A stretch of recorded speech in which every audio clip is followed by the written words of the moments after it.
سلام عليكم. قصتنا النهارده من القصص اللي تستغرب من كل حاجة حصلت فيها وتسأل نفسك ليه سفاح المهندسين عمل كل الجرائم دي، وإيه الدافع لكل تفاصيل حكايته اللي فعلا فريدة من نوعها. وتبتدي القصة سنة 1991 لما يوصل بلاغ لرجال الشرطة إن في صوت طلقات نارية في شقة في ميدان لبنان بالمهندسين.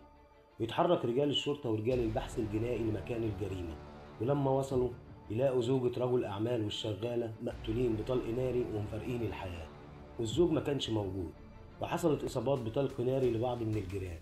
وبعد وقت بسيط من حدوث الجريمة يوصل بلاغ تاني لرجال الشرطة، والبلاغ بيقول إن الأهالي لقيوا جثة في عربية عند مزلقان القطر بمنطقة أرض اللواء بالمهندسين.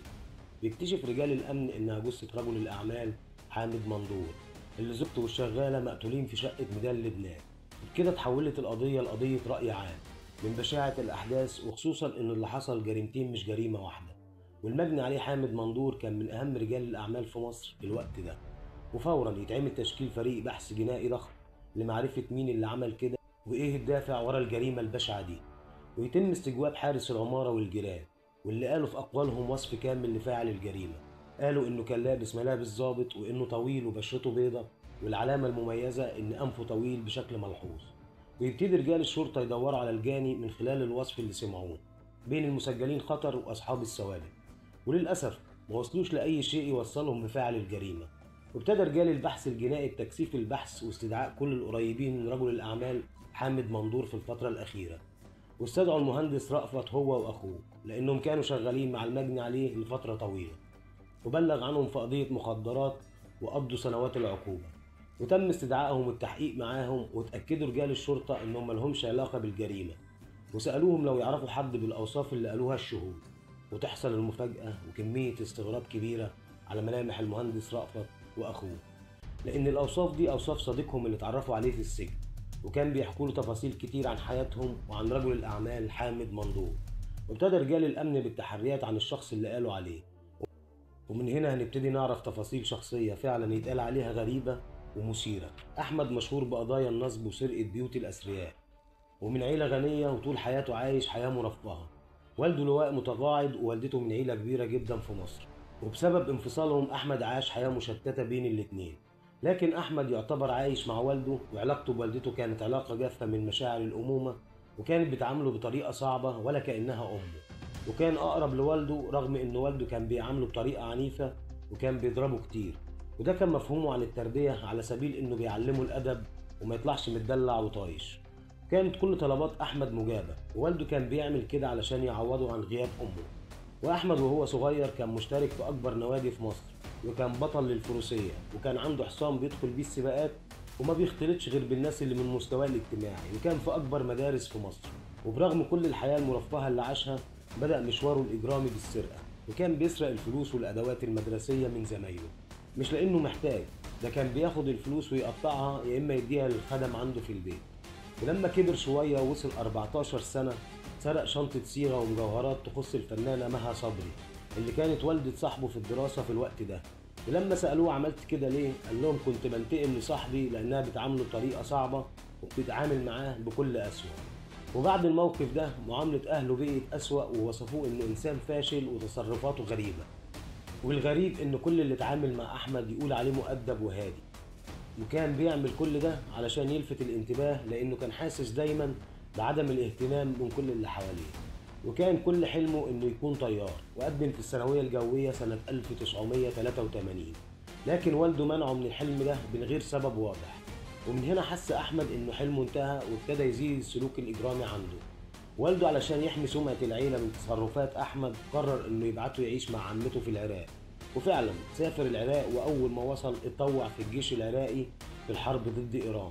وده مش إيمان منه بالقضية العراقية، لكن علشان يتعلم استخدام السلاح ويجرب إحساس إنه يقتل. ومع الوقت حس إن الحرب مش سهلة، وإنه متعرض للقتل في أي وقت. ومن هنا قرر إنه يرجع مصر تاني، وعلاقته بأهله شبه مقطوعة تماما. وابتدى مشوار السفاح الحقيقي جواه. وسنة 1986 اتحبس 4 سنين في قضايا نصب وسرقة. وخلال فترة السجن زاد عنده الحس الإجرامي بسبب اختلاطه بالمجرمين، وبدأ يفكر في أفكار غريبة جدا، إنه يغتال السياسيين ويفجر مباني السفارات الأجنبية. ولما حس إن الموضوع كبير وهيتمسك بسرعة لأن القواضي دي بتكون قواضي تخص أمن الدولة، تراجع تماما. وجات له فكرة غريبة وما تجيش على بال حد نهائي، والفكرة إنه يسرق البحث العلمي لمرض الإيدز للعالم أحمد شفيق. وفعلا أخد واحد صاحبه وانتحلوا شخصية ضباط شرطة وراح على فيلا الدكتور أحمد شفيق. وأول ما دخلوا الفيلا رفع السلاح على الدكتور ومراته وكل اللي في البيت، وربطوا وكتفوا كل الموجودين. وسأل أحمد عن مفتاح الخزنة، ولما ادوله المفتاح اتفاجئوا إنه مش جاي وهدفه السرقة، وإنه قاصد البحث العلمي للدكتور. ولما سأل الدكتور عن البحث قال له إنه مش في البيت ولا في مصر، وإنه شايله في دولة في الخارج. واتأكد أحمد من كلام الدكتور وإنه مش بيت، وفكه وقال له إنه تبع منظمة سرية مهتمة بأبحاث العلماء، وتأسف له ومشيوا. والغريب في الموضوع إنه ما سرقش أي حاجة من البيت ومشي في هدوء تام.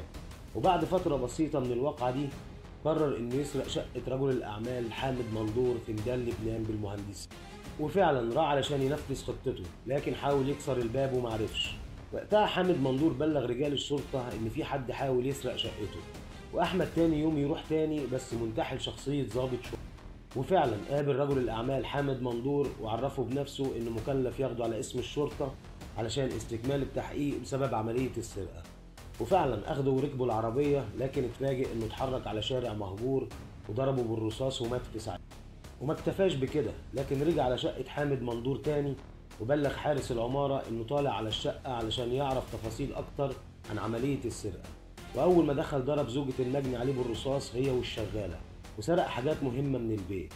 لكن اتفاجئ إن في حد من الجيران شافه فضرب عليه ونزل بسرعة. وخلال نزوله كان عمال يضرب كمية طلقات من الرصاص علشان يخوف الناس ويبعد عنه أي حد يعترض طريقه. وفعلا حاولوا الناس في الشارع يمسكوه، لكن للأسف قدر يهرب منهم. وبعد التحقيق مع المهندس رأفت أكد على تطابق الأوصاف مع الأوصاف اللي قالها. وبكده قدر رجال البحث الجنائي من خلال الملف الجنائي الخاص بيه يعرفوا مكان عنوانه. واتحركت قوات الأمن على العنوان، لكن حارس العمارة والجيران قالوا إنه ساب الشقة من أيام وما يعرفوش راح فين. وفتش رجال الأمن الشقة اللي كان مقيم فيها ولقيوا ورقة مكتوب عليها رقم تليفون. وبعد الكشف عن الرقم من مباحث الاتصالات عرفوا إنه رقم خاص بشقة في حي المعادي. اتحرك رجال الأمن للعنوان اللي تم الوصول ليه عن طريق رقم التليفون، وسألوا بواب العمارة عن أوصافه، وأكد لهم إنه الساكن الجديد وأديله مجرد أيام ساكن، وما بينزلش ولا بيقابل حد من ساعة ما سكن. ولأن رجال الأمن عارفين إنه خطير وممكن يعمل أي تصرف إجرامي لو حس بوجودهم، كانوا محضرين خطة للقبض عليه بدون أي خسائر. ولما طلعوا على مكان الشقة خلوا بواب العمارة في المقدمة علشان لما يبص من العين السحرية يشوف البواب، واختفوا تماما. وأول ما فتح الباب دخل عليه رجال الشرطة بسرعة وقبضوا عليه، واكتشفوا إن كان في إيده قنبلة يدوية هيفجرها لو حس بوجود رجال الأمن. ووشه كان ملفوف عليه شاش طبي بطريقة ملفتة. وعرف رجال الشرطة بعد كده إنه عمل عملية تجميل لتغيير ملامحه، وكان بيزور أوراق علشان يهرب خارج مصر، لأنه عرف إن الشرطة بتدور عليه بسبب جريمة ميدان لبنان. ولما سألوه عن سبب الجريمة هو بنفسه قال إنه قتل مع سبق الإصرار ومش الهدف السرقة، وإنه لو ما كانش اتقبض عليه كان هيرتكب مذابح كتير، واتحكم عليه بالإعدام سنة 1994. ولو فكرت في تركيبة الشخصية دي مستحيل تفهم بيفكر إزاي.